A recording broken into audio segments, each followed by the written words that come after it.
la société arabe en Israël, malgré le développement et la modernisation de la société israélienne, est restée une société traditionnelle, ancestrale, le poids de la famille, des clans familiaux, le rôle de la femme très très bas, les crimes d'honneur, l'honneur de la famille, tout cela, c'est le ciment, j'allais dire, de cette criminalité.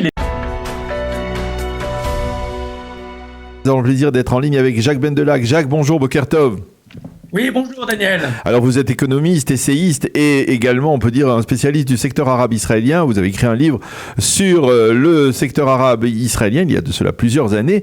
Nous voulons revenir avec vous sur ce qui est en train de se passer dans ce secteur arabe israélien avec, depuis le début de l'année, une multiplication des crimes, des meurtres de toutes sortes, des règlements de compte, des meurtres au sein de la famille.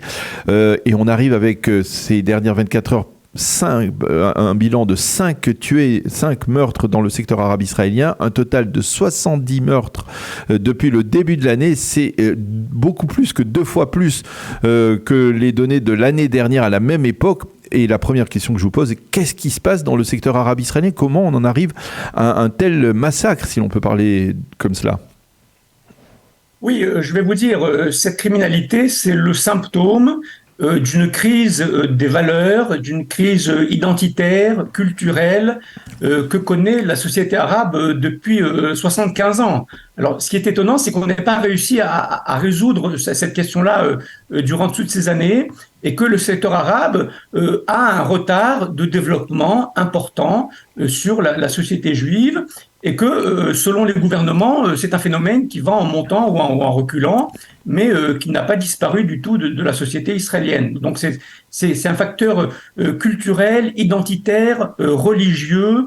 J'allais même dire c'est un choc des cultures entre la société arabe et la société juive, un choc qui n'a pas été résolu en 75 ans. Alors, il n'a pas été résolu en 75 ans, mais tout de même, le changement est assez brusque. L'année dernière, il y avait aux alentours d'une trentaine de meurtres dans le secteur arabe israélien pendant la même période. On est à 70 aujourd'hui.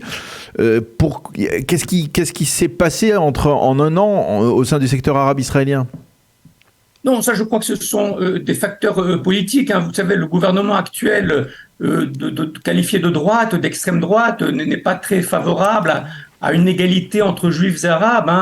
Beaucoup de déclarations font que les Arabes sont souvent relégués au second rang des citoyens. Ça remonte depuis la loi Nation de 2018, qui a été considérée comme discriminatoire vis-à-vis des Arabes.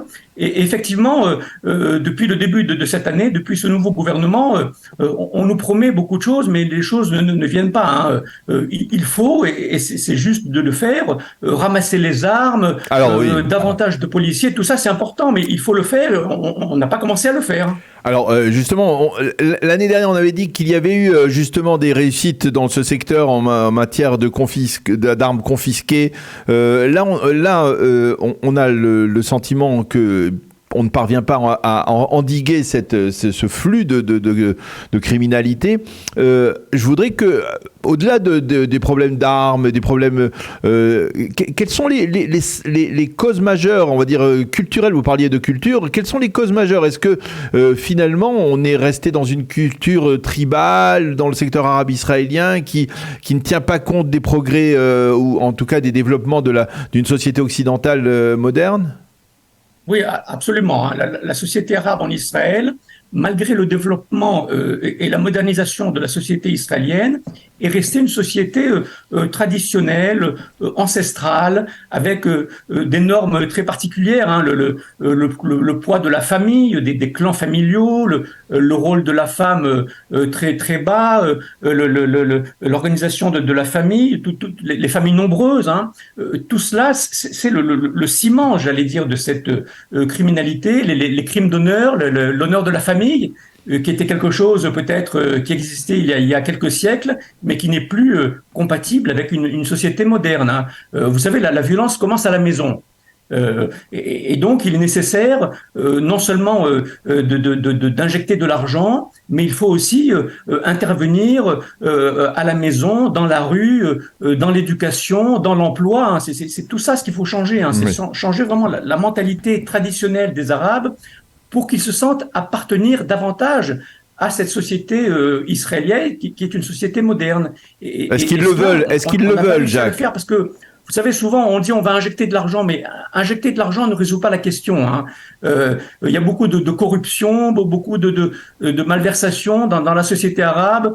Et la racine du mal, je vais vous dire quelle est la racine du mal. La racine du mal, c'est que 40% des jeunes Arabes sont désœuvrés. Ils tournent dans les rues et donc ils sont recrutés par des groupes mafieux pour faire de la criminalité. Donc voilà, c'est ça la base du problème, c'est l'emploi et l'éducation et la gouvernance qui doit bien sûr augmenter très fortement dans ce secteur arabe. Alors, quand on parle aux élus arabes, aux notables, aux députés arabes israéliens, eux, ils ont un coupable automatique, c'est la police israélienne. Ils disent que la police, elle n'est pas suffisamment présente, il n'y a pas suffisamment de commissariats, il n'y a pas de dissuasion. C'est une véritable réponse ou en fait c'est une sorte de prétexte pour se disculper eux-mêmes de leurs propres responsabilités? Oui, alors c'est une demi-réponse. Il est un fait que la police, pendant longtemps, n'a pas été présente suffisamment dans les villes et villages arabes et qu'elle hésite parfois à y rentrer.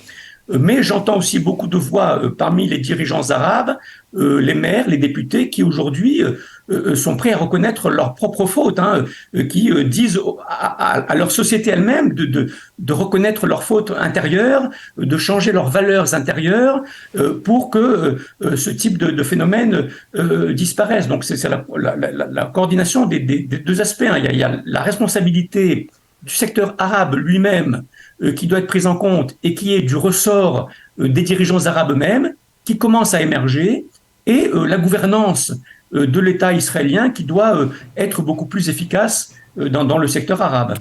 Est-ce que finalement, parce que quand on parle de la police, il faut rappeler sur le plan historique, et vous le savez probablement, vous le savez certainement Jacques, il y a une cassure qui date probablement autour de la seconde intifada, du début de la seconde intifada, où il y avait une période où il y avait énormément de policiers arabes, israéliens, qui servaient dans le secteur arabe israélien, et finalement ces policiers ont été contraints ou ont décidé de démissionner, et le secteur arabe s'est retrouvé, on va dire, totalement dévoilé, c'est-à-dire totalement imperméable, étanche à toute forme de lutte contre la délinquance. Il y a un moyen de corriger cela aujourd'hui ?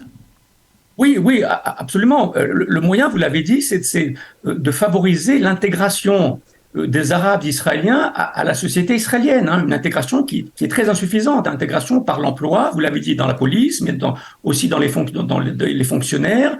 Vous savez, il y a beaucoup d'Arabes qui sont très bien intégrés, il y a des Arabes médecins, des Arabes fonctionnaires, des Arabes avocats dans le commerce, dans beaucoup de secteurs. Hein. Donc, ça montre bien que c'est possible.